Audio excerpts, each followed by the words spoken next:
안녕하세요. 크리스천 영상학교 운영하는 신목사입니다.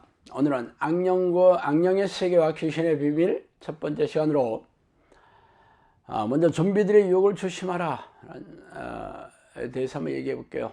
좀비라는 단어는 IT 민간 신앙의 부두교 전설에서 유래한 살아 움직이는 시체를 말해요. 영화나 게임, 소설 등의 소재로 사용되어 낯익은 단어이기도 하죠. 좀비를 조종하는 이들은 부두교 주술사들입니다. 그래서 주술사가 원하는 대로 시체를 조종하여 사람들에게 두려움을 주어 지배하는 도구로 사용하고 있다는 내용이죠. 그런데 이 좀비라는 단어를 사용하신 것이 성령께서 말씀하셨는데 좀 납사랐어요.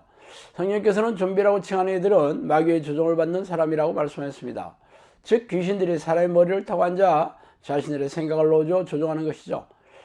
그렇다면 실제 이들이 누구인지 아는 것이 어렵지 않죠? 성령의 사람이 아닌 모든 사람들이 바로 귀신의 조종과 지배를 받고 있는 사람들입니다.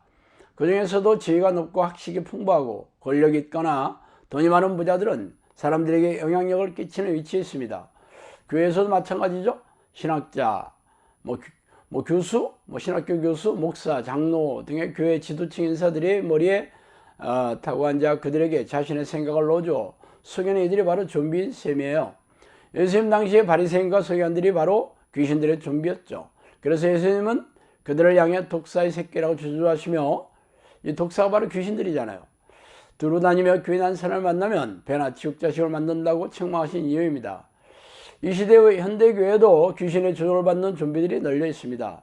성령께서는 저에게 대부분의 교회 지도자들에게 미호경이 머리를 타고 앉아 자신의 생각을 넣어줘 속이고 있고 대부분의 교인들이 미호경의 지배를 받고 있다고 섬뜩하고 두려운 말씀을 해주셨습니다.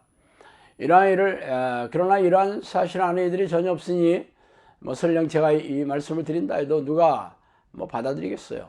그러나 저는 그동안 귀신이 잠복한 수백 명의 사람들에게서 귀신을 쫓아내고 귀신들이 일으킨 정신질환과 질병을 치유하면서 이 사실을 증명하고 있는 중입니다. 그러므로 제 주장이 사실인지 아닌지는 그동안 영상학교에서 세운 사역을 확인하며 분별하시기 바라요. 자, 그 다음으로 사냥하는 영들을 조심해라 라는 거죠. 죄를 짓는 자는 마귀에게 속하나니 마귀는 처음부터 범죄함이라. 하나님의 아들이 나타나신 것은 마귀의 일을 멸하라 하심이라. 요한일서 3장 8절입니다.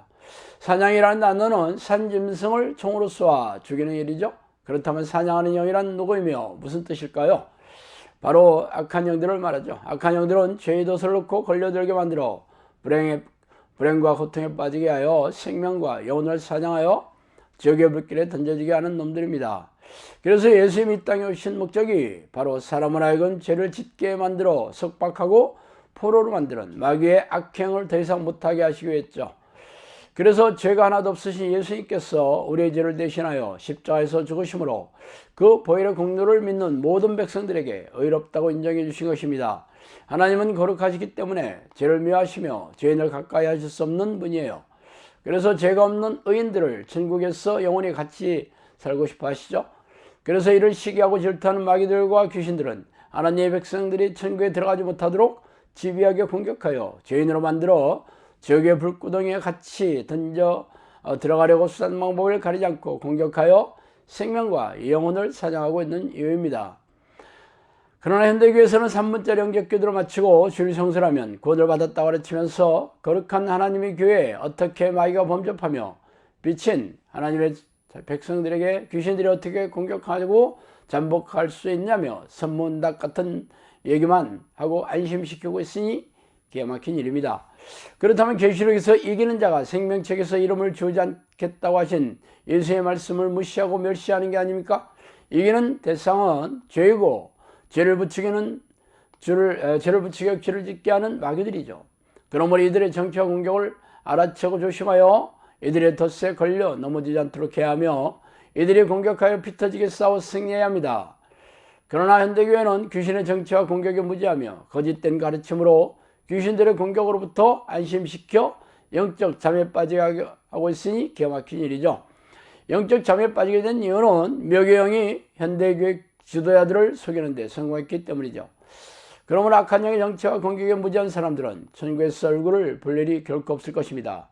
싸우지 않는 자들이 어떻게 이기는 자가 되겠어요? 자, 그 다음 세 번째로 앞으로 이러한 일을 말하겠다. 악한 영들이 우는 사자처럼 달려들어 주의 종들의 머리를 공격할 것이다. 마귀는 양들의 목자를 주로 사냥한다. 자구책을 마련하라. 이렇게 성령께서 말씀하셨어요. 군대에서 특동사설이 이루어진 저격병이 있습니다. 저격병은 전투가 일어나면 병사들과 멀찌감치 떨어져 은폐하고 숨어 적의 지휘의 간을 누르고 있죠. 저격병의 총은 총신이 길고 망원 렌즈가 달려있어 먼 거리에서도 정확하게 맞출 수 있도록 특수 제작이 되어 있습니다. 왜 저격병이 지휘관만 노리는지 아세요? 지휘관이 없는 부대는 오합지졸이기 때문이죠. 영적 전쟁도 이와 다르지 않습니다. 귀신의 군대 체계는 총대장격인 사탄의 휘하에 지휘관급인 마귀와 부하격인 귀신들로 이루어져 있습니다. 그래서 고급령인 마귀들은 귀신들을 이끌고 싸우고 있죠.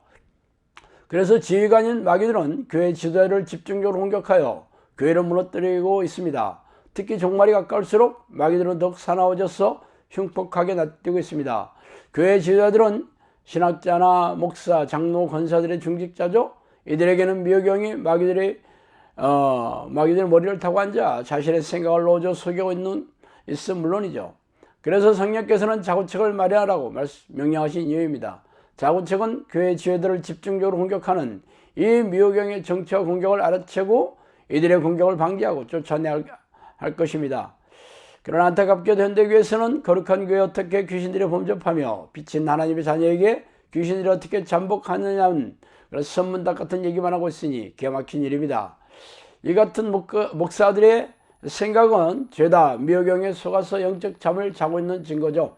어쨌든 앞으로는 치열한 영적 전쟁에 대비하는 사람만이 살아남아 천국에 입성할 것이 불보듯 하는 일입니다. 자, 오늘은 여기까지 하겠습니다. 감사합니다.